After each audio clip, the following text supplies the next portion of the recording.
Dear student, we are discussing about the plus one biology chapter name body fluids and circulation part 1 chapter 18, and in this lecture we are cover about the what is a blood and the component of a blood and erythrocyte also known as a RBC and leukocytes WBC and blood group. इनके बारे में हम one by one discussion करेंगे according to the PDF file. Blood क्या है? देखिए, blood एक circulatory, blood हमारी बॉडी के अंदर एक सर्कुलेटरी फ्लूइड है, ठीक है, जो घूमता रहता है, चक्कर लगाता रहता है. Blood is a main circulatory fluid. Blood is a main circulatory fluid यानी कि एक लिक्विड है जो बहता है इन आवर बॉडी.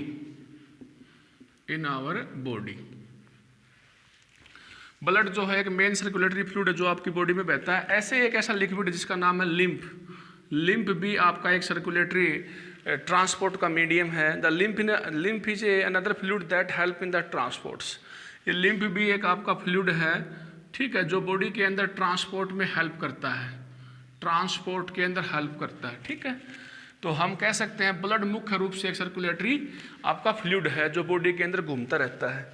हम ये भी कह सकते हैं कि ब्लड एक आपका पूरी बॉडी को जोड़ता है, तो ब्लड एक प्रकार का आपका कनेक्टिव टिश्यू है, कनेक्टिव टिश्यू है, जो कि बॉडी ब्लड जो होता है वो blood is a connective tissue that contain the extra cellular fluid and intra cellular fluid. Blood जो है उसके अंदर एक्स्ट्रा सेलुलर फ्लूइड जो होता है उसके बाहर पाया जाता है, जैसे कि प्लाज्मा, और इंट्रा सेलुलर फ्लूइड जो होता है जो RBC में पाया जाता है. तो जो कि हम कह सकते हैं ब्लड एक प्रकार का कनेक्टिव टिश्यू है and that contain both extra cellular fluid and intra cellular fluid, ठीक है. ब्लड एक प्रकार का कनेक्टिव टिश्यू है जिसके पास extra cellular intra cellular fluid पाया जाता है. जो ब्लड जो होता है उसकी pH जो होती है, ब्लड का मीडियम जो होता है वो अल्कलाइन होता है और जिसकी pH 7.4 पाई जाती है. ओके. यदि हम ये कहें कि इंट्रासेलुलर फ्लूइड, जो फ्लूइड आपका RBC के अंदर होता है उसे इंट्रासेलुलर फ्लूइड बोलते हैं. एक्स्ट्रा सेलुलर फ्लूइड जो आपका प्लाज्मा में होता है उसे हम बोलते हैं एक्स्ट्रा सेलुलर फ्लूइड्स, ठीक है. हम नॉर्मल बॉडी के अंदर आपका ब्लड जो होता है वो 5 लीटर होता है, 5 लीटर नॉर्मल बॉडी के अंदर. ओके. और जो न्यूबॉर्न बेबी जो होता है, जो आपका बेबी जो होता है न्यूबॉर्न, उसके अंदर होता है 450 ml. ओके. इतना ब्लड पाया जाता है. हम यहाँ पर ये भी कह सकते हैं, जो आप अब पढ़ने जा रहे हैं component of A blood, second topic एक बार फिर देख लीजिए. ब्लड आपका मेन सर्कुलेटरी फ्लूइड है बॉडी के अंदर जो कि आपका सर्कुलेट करता रहता है. लिम्फ दूसरा फ्लूइड है जिसके अंदर ट्रांसपोर्ट होती है. लिम्फ में भी लिम्फ जो होता है आपका फैट जो है उसके डाइजेशन में मदद करता है, और आपके जो ग्लूकोज हैं, जो भी आपका लिम्फोसाइट सेल पाए जाते हैं जो कि आपके बैक्टीरिया को, एंटीजन को मारते हैं. कनेक्टिव टिश्यू है, अल्कलाइन pH है 7.4 है, और आपका ये बता रखा है एक्स्ट्रा सेलुलर फ्लूइड और इंटरसेलुलर फ्लूइड होता है. दोनों फ्लूइड पाए जाते हैं ब्लड के अंदर, ठीक है. इसके बाद में है component of A blood. Blood के अंदर एलिमेंट पाए जाते हैं. ब्लड के अंदर प्लाज्मा पाया जाता है, लिक्विड पाया जाता है. हम यहाँ पर ये कह सकते हैं ब्लड के अंदर आपका सॉलिड फ्रैक्शन होता है, ब्लड के अंदर आपका फ्लूइड फ्रैक्शन होता है. जो भी आपकी बॉडी के अंदर ब्लड है उसको 2 भागों में बांट दिया हमने. एक तो बांट दिया हमने सॉलिड फ्रैक्शन, ठीक है स्टूडेंट. दूसरा हमने बांट दिया आपका लिक्विड फ्रैक्शन. सॉलिड फ्रैक्शन और लिक्विड फ्रैक्शन, ठीक है. सॉलिड फ्रैक्शन के अंदर आपका आता है यहाँ पर RBC, WBT और प्लेटलेट्स. RBC आता है, WBC आता है और आपका आता है प्लेटलेट, ठीक है. तो यहाँ पर आपका आता है प्लेटलेट्स, ठीक है. और यहाँ पर आपका डिवाइड कर दिया गया फ्लूइड फ्रैक्शन के अंदर. मुख्य रूप से यहाँ पर लिक्विड फ्रैक्शन लिख दिया हमने, ये हम लिख सकते हैं फ्लूइड फ्रैक्शन. इसके अंदर मुख्य रूप से आपका आता है प्लाज्मा आता है. ओके.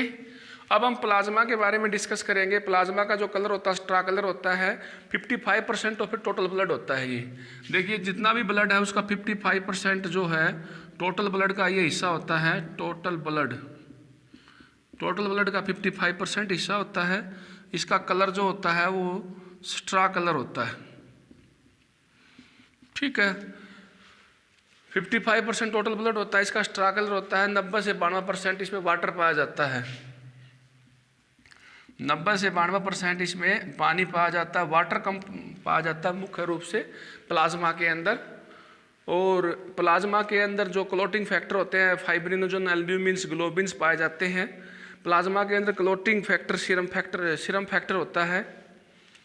प्लाज्मा के अंदर यहाँ पर स्ट्रा कलर होता है। और इसमें ये बता दिया यहाँ पर प्लाज्मा में एल्ब्यूमिन भी पाया जाता है। एल्ब्यूमिन पाया जाता है, ये प्रोटीन है। एल्ब्यूमिन्स, ग्लोबिन्स और आपका फिब्रिनोजेंस, प्लाज्मा में क्लोटिंग फैक्टर, सीरम फैक्टर पाया जाता है। ठीक है, ये हमने बता दिया प्लाज्मा के बारे में। स्टूडेंट अब हम बता रहे हैं ब्लड सेल के बारे में। ब्लड सेल जो होते हैं आपके ये हैं, ये देखिए आपका 55% तो प्लाज्मा हो गया, बाकी जो 45% होते हैं टोटल ब्लड का 45% जो हिस्सा होता है वो आपका होते हैं ये एलिमेंट, सॉलिड फ्रैक्शन में पाए जाते हैं, आरबीसी, डब्ल्यूबीसी और प्लेटलेट्स। अब हम 1 बाय 1 देखिए इसमें ब्लड सेल के बारे में डिस्कशन करेंगे, आरबीसी के बारे में डिस्कस करेंगे। ठीक है, इसे हम फॉर्म्ड एलिमेंट ब्लड सेल के नाम से जानते हैं। ओके, आरबीसी के बारे में डिस्कशन करेंगे, इसके बाद में डब्ल्यूबीसी के बारे में डिस्कशन करेंगे। According to PDF files RBC में क्या बता रखा है, देखिए यहाँ पर रेड ब्लड सेल। देखिए रेड ब्लड सेल के बारे में क्या क्या बातें बता रखी हैं। रेड ब्लड सेल जो होता है वो सबसे अबंडेंट सेल होता है हमारी बॉडी के अंदर। डब्ल्यूबीसी संख्या कम होती है और आरबीसी की संख्या क्या होती है, लाखों में होती है। तो हम लिख सकते हैं मोस्ट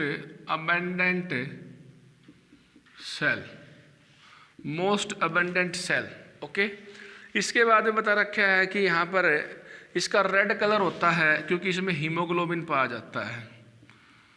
रेड कलर होता है क्योंकि इसमें हीमोग्लोबिन पाया जाता है। आरबीसी जो है उसकी संख्या जो होती है आपकी 5 से 5.5 मिलियन, 5 से 5 मिलियन से मीटर पर क्यूबिक ऑफ ब्लड पाया जाता है। ठीक है, नॉर्मल हीमोग्लोबिन जो होता है इसके अंदर 12 से नॉर्मल हीमोग्लोबिन जो होता है इसमें 12 से 16 ग्राम होता है। ठीक है, 12 से 16 ग्राम होता है 150 ml of A blood, 150 ml of A blood. ठीक है, इसे हम मोस्ट अबंडेंट सेल के नाम से जानते हैं। रेड कलर होता है, इसकी जो फॉर्मेशन होती है बोन मैरो में होती है। इसका जो लाइफ स्पैन 120 दिन का होता है। ठीक है, बोन मैरो में फॉर्मेशन होती है। मुख्य जो इसका फंक्शन है वो ट्रांसपोर्ट ऑफ गैस है। देखिए आरबीसी का जो मुख्य फंक्शन है वो है transport of A gases, oxygen gas को सप्लाई करना, कार्बन डाइऑक्साइड गैस को बाहर निकालना with the help of A haemoglobin. ठीक है, तो अगला मैंने बताया था इसी के अंदर जो आपका आरबीसी है उसकी जो लाइफ स्पैन है, उसका जीवन काल जो है वो 120 दिन का है।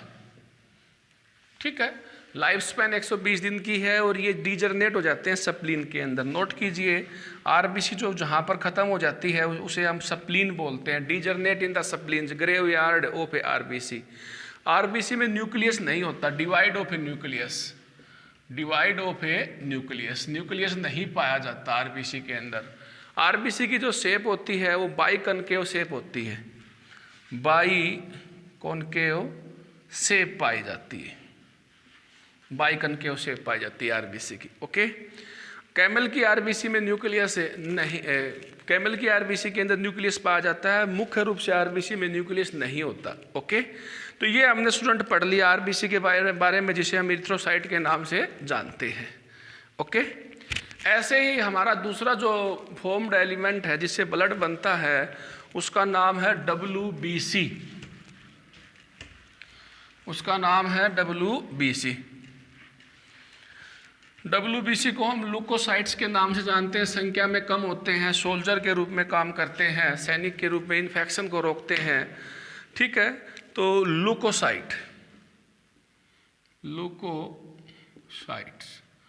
ल्यूकोसाइट्स का मतलब होता है यहाँ पर WBC।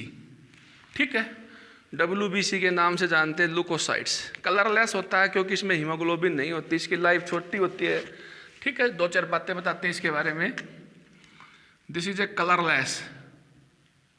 ठीक है ना, इसकी जो लाइफ स्पैन जो होती है शॉर्ट होती है, शॉर्ट लिव्ड, हम लिख सकते हैं शॉर्ट लिव्ड। ठीक है, ये सोल्जर के रूप में काम करते हैं, सैनिक के रूप में काम करते हैं। लेसर इन ए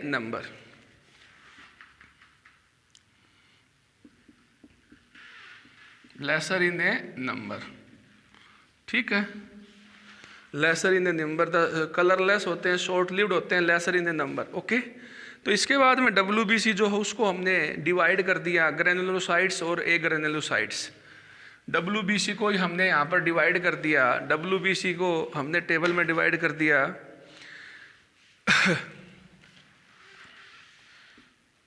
ग्रेनुलोसाइट्स। ठीक है, ग्रेनुलोसाइट्स के अंदर आते हैं न्यूट्रोफिल्स, एसाइनोफिल्स और बेसोफिल। ग्रेनुलोसाइट्स के अंदर आते हैं न्यूट्रोफिल, बेसोफिल। ठीक है, न्यूट्रोफिल, बेसोफिल और आपका आता है एसाइनोफिल।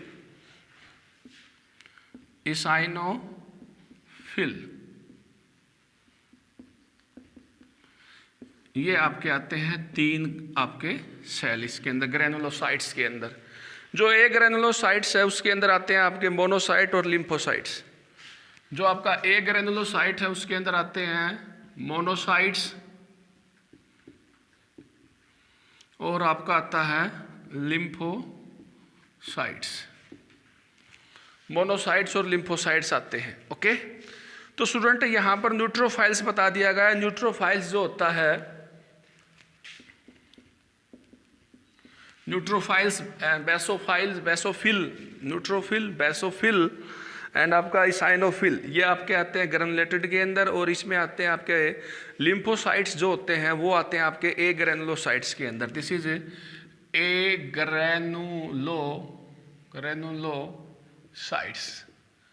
ग्रेनुलोसाइट्स के अंदर आते हैं। ठीक है, तो यहाँ पर स्टूडेंट ये बता दिया गया न्यूट्रोफिल जो होते हैं वो मोस्ट अबंडेंट होते हैं, ये 60 से 65% पाए जाते हैं। 60 से 65% सबसे ज़्यादा पाए जाते हैं। ओके, WBC की संख्या में। जो बेसोफिल होते हैं वो सबसे लिस्ट पाए जाते हैं, ये सबसे कम पाए जाते हैं, ये 1% के अराउंड पाए जाते हैं। ठीक है, वो सबसे ज़्यादा पाए जाते हैं आपका, और बेसोफिल सबसे कम पाए जाते हैं। और न्यूट्रोफिल और मोनोसाइट जो होते हैं वो फैगोसाइटिक नेचर के होते हैं। मोनोसाइट्स और आपका न्यूट्रोफिल्स फैगोसाइटिक नेचर के होते हैं। जैसे कि ये आपका ये मोनोसाइट हो गया, ये न्यूट्रोफिल्स हो गया, ये फैगोसाइटिक नेचर के होते हैं। ये बैक्टीरिया को मार देते हैं। ठीक है, बैक्टीरिया का यूज़ कर लेते हैं, destroy the micro organism. Basophil जो होता है वो हिस्टामिन, सेरोटोनिन से रिलीज करता है जो इन्फ्लेमेटरी रिएक्शन को शो करते हैं। बेसोफिल जो होता है वो हिस्टामिन को रिलीज करता है, जिससे ना आपकी बॉडी में कई बार सूजन आ जाती है, कीड़ी लड़ने से, मधुमक्खी लड़ने से। इन्फ्लेमेटरी रिएक्शन को शो करता है, सूजन वाली रिएक्शनों को शो करता है, इसका यूज होता है। जो आपका एसाइनोफिल होता है वो इन्फेक्शन को रोकता है। तो स्टूडेंट हमने ये पढ़ लिया, लिम्फोसाइट भी 2 प्रकार के होते हैं, बी लिम्फोसाइट्स और टी लिम्फोसाइट्स। यहाँ पर हम ये क्लासीफाई करते हैं, ये बी सेल होते हैं और साथ साथ में टी सेल। ठीक है, लिम्फोसाइट्स बी सेल होते हैं और टी सेल होते हैं।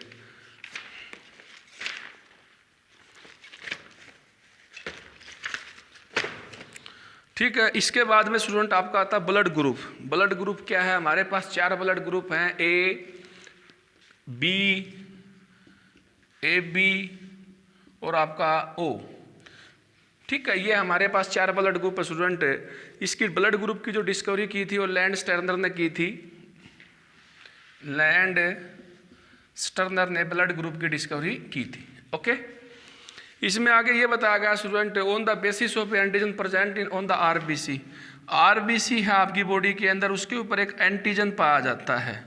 यदि एंटीजन ए है तो blood group A, antigen B है तो blood group B, antigen A B है तो ब्लड ग्रुप है ए बी। यदि कोई भी एंटीजन नहीं पाया जाता है, ठीक है, तो उसमें आपका ब्लड ग्रुप बन जाता है ओ। ठीक है, यदि एंटीजन आपका ए है तो एंटीबॉडी बनेगा बी, एंटीजन आपका बी है तो आपका बनेगा यहाँ पर एंटीबॉडी बनेगा यहाँ पर ए। तो यहाँ पर आपका दोनों हैं आपका एंटीजन, तो यहाँ पर आपका एंटीबॉडी बनेगा नील, कुछ नहीं बनेगा। ओके, तो बहुत ही सिंपल है। डोनर कौन सा है? ओ ब्लड ग्रुप है। रिसेप्टर कौन सा है? आपका ए बी रिसेप्टर है। ध्यान से देखिए स्टूडेंट, ब्लड ग्रुप के बारे में टेबल से सारा समझ में आ जाएगा। एंटीजन के आधार पर आरबीसी होती है, आरबीसी तो हमारा ब्लड ग्रुप्स,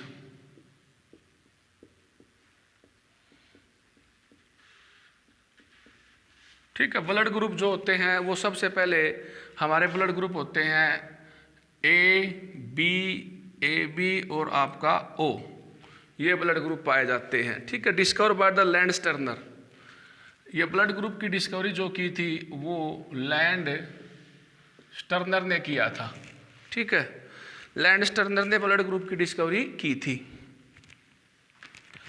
तो ये हमारे ब्लड ग्रुप हैं, ये ब्लड ग्रुप हैं। इनके अंदर ये एंटीजन है, कौन सा एंटीबॉडी बनेगा और कौन सा वो ग्रुप कहलाएगा। ठीक है, डोनर ग्रुप, डोनर ग्रुप देखिए। ठीक है, एंटीजन आरबीसी के ऊपर पाया जाता है, हमें पता है। यदि antigen on RBC, antigen on RBC,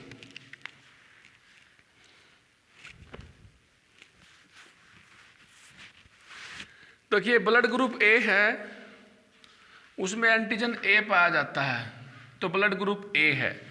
और उसमें एंटीबॉडी बनेगी तो आपकी बनेगी एंटीबॉडी बी, एंटीबॉडी बनेगी उसमें बी। और ये ब्लड ग्रुप जो होता है डोनेट किया जाएगा ए को और ओ को। ओके, ऐसे यदि हमारे पास ब्लड ग्रुप बी है तो उसमें एंटीजन होगा बी और एंटीबॉडी बनेगी इसके अपोजिट ए। ठीक है, एंटीबॉडी इसके अपोजिट बनेगी ए और यहाँ पर ये डोनेट करेगा बी को और ओ को। कहने का मतलब है आपका ब्लड ग्रुप यदि ए बी है तो उसके अंदर आपका ए बी है तो उसमें आपका एंटीजन ए बी है और बी बी है। यहाँ पर ये नील रहेगा। ठीक है, इसके अपोजिट कुछ नहीं है। और ये आपका ए बी जो होता है वो डोनर करेगा, सभी को डोनेट करेगा, ए को, बी को, ए बी को और ओ को। ठीक है, ये डोनर है आपका। अब आपका यदि उसमें ब्लड ग्रुप आपका ओ है तो उसमें एंटीबॉडी मिलेगा आपको ए और बी। यूनिवर्सल डोनर कौन सा है? हमारा ओ है। एक्सेप्टर कौन सा है? हमारा ए बी है। एक्सेप्टर ब्लड ग्रुप कौन सा है? हमारा ए बी है। डोनर ये है। इसके बाद में आता आपका आर एच ग्रुपिंग को कल कराएंगे स्टूडेंट। और इसके बाद में आता lymph and types of a circulatory systems, ये कल करवाएंगे। Thank you very much, take care.